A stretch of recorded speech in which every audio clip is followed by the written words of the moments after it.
Stress and anxiety are your body's way of saying, hey, something feels dangerous or too much right now, even if there is no real danger. Stress usually comes from a clear trigger, like work, money, or family problems. Anxiety is that deeper worry, fear, or uneasy feeling that can stay even when things are okay.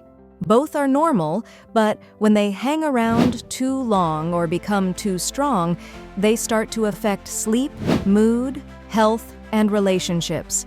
You are not weak or broken because you feel this way. It just means your mind and body need some care, structure, and kindness. Think of what we're doing here as building a small toolbox you can carry in your head. I'll walk you through it, step by step, like a friend sitting with you and helping you breathe. First, notice and name what you feel.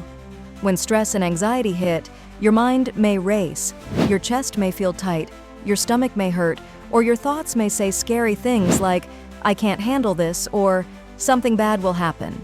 Instead of fighting the feeling, pause for a moment and say to yourself, I'm feeling anxious, or I'm feeling stressed. Basic sentences are enough. You can say, my heart is fast, my thoughts are loud, I feel scared. This simple step calms the brain a little because you are moving from being inside the storm to observing it. If you want, rate it from 1 to 10. Right now my stress is 7 out of 10. You're not fixing anything yet. You're just turning on the light in the room. Second, come back to your body with slow breathing. When we are stressed, our breathing becomes fast and shallow. This tells the brain there's danger, so the brain sends more alarms. We want to break this loop. Try this. Inhale slowly through your nose for 4 seconds, hold for 2 seconds, then exhale gently through your mouth for 6 seconds. Do this 5 to 10 times. To make it simple, you can say in your head, in, 2, 3, 4, hold, 2, out, 2, 3, 4, 5, 6. Sit or stand with your feet on the floor, back supported if you can.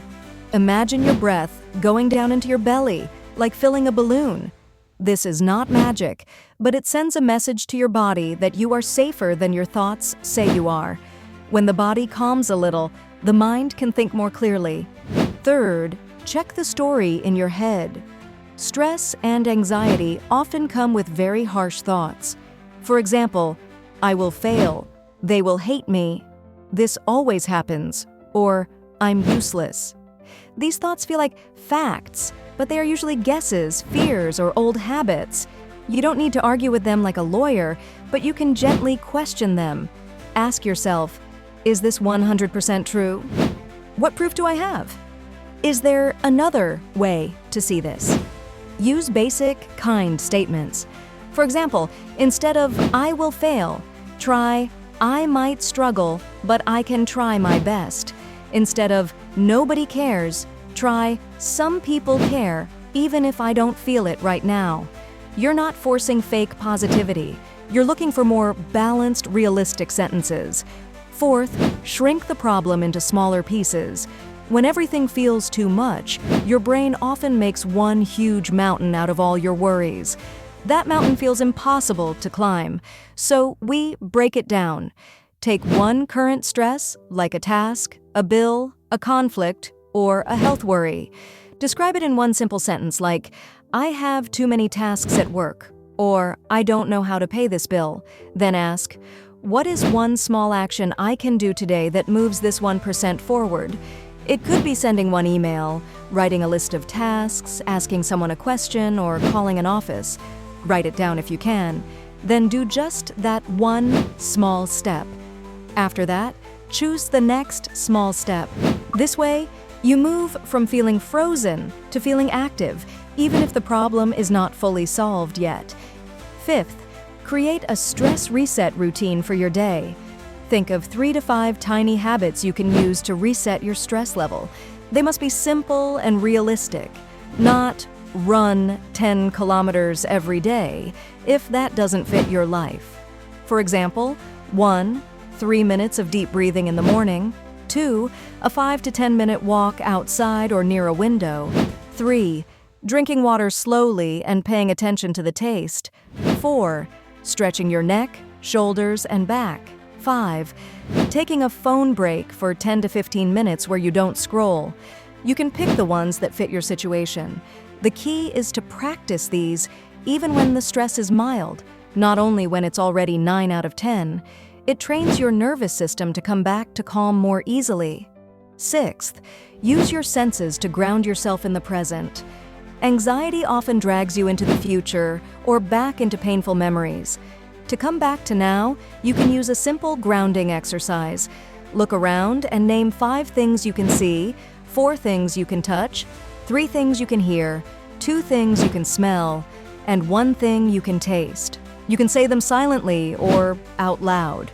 Or you can hold an object like a pen, key, or mug and describe it to yourself. It is cold, hard, smooth, metal. This signals to your brain, I am here in this room right now. Your mind may still worry, but your body starts to feel less lost. 7th, limit what feeds your anxiety. Some things add fuel to the fire. This can be too much news, social media, caffeine, alcohol, constant checking of messages, or spending time with people who drain your energy. You do not need to cut everything completely, but you can set simple limits. For example, I will check news only twice a day, or no social media in the first hour after waking up, or I'll switch 1 cup of coffee to water or tea. Also, notice who you feel safe with and who leaves you feeling worse. Try to spend more time with the safe ones. Your mind is like a small garden. What you put in it every day matters. 8th, talk to someone you trust. Stress and anxiety grow stronger in silence. When everything stays in your head, it can feel huge and heavy. You don't always need solutions from others. Sometimes you just need to be heard. You can say to a friend, partner, or family member, "Hey, I feel very stressed and anxious. Can I share a bit? I don't need advice, I just need someone to listen." Or if you do want advice, say that clearly. "Can you help me think this through?" If talking in person feels hard, you can write a message or even a letter you never send, just to express the feelings. The point is connection. You're not meant to carry everything alone. 9th, take care of your basic needs, like you would for someone you love. This means sleep, food, movement, and rest. Sleep. Try to keep a regular time to go to bed and wake up as much as your life allows. Avoid bright screens right before sleep if possible. Food. Eat something every few hours, even simple meals, to avoid feeling shaky and more anxious. Movement. It doesn't have to be a full workout. Even 5 to 10 minutes of walking, stretching, or light exercise can reduce stress hormones. Rest. Allow yourself small breaks without guilt. You are not a machine. If a friend told you they were exhausted and anxious, you would tell them to rest. Give yourself that same kindness. 10th, know when it's time to ask for professional help.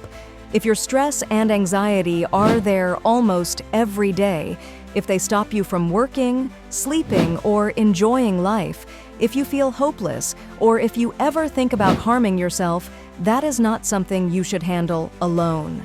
This is not a failure. It is like going to a doctor for pain that won't go away. Talking with a therapist, counselor, or doctor can help you understand what's going on, learn better tools, and sometimes discuss if medication is needed. If you ever feel at risk of hurting yourself or someone else, contact emergency services or a crisis hotline in your area right away. Your safety is the priority, above everything else. Finally, be patient and kind with yourself. Dealing with stress and anxiety is not a one-time fix. It's more like learning to surf waves. Some days the ocean is calm, some days it's rough. Your job is not to control the ocean, but to get better at riding the waves. Every time you notice your feeling, breathe, question your thoughts, break down problems, ground yourself, and choose one small, healthy step. That is a win.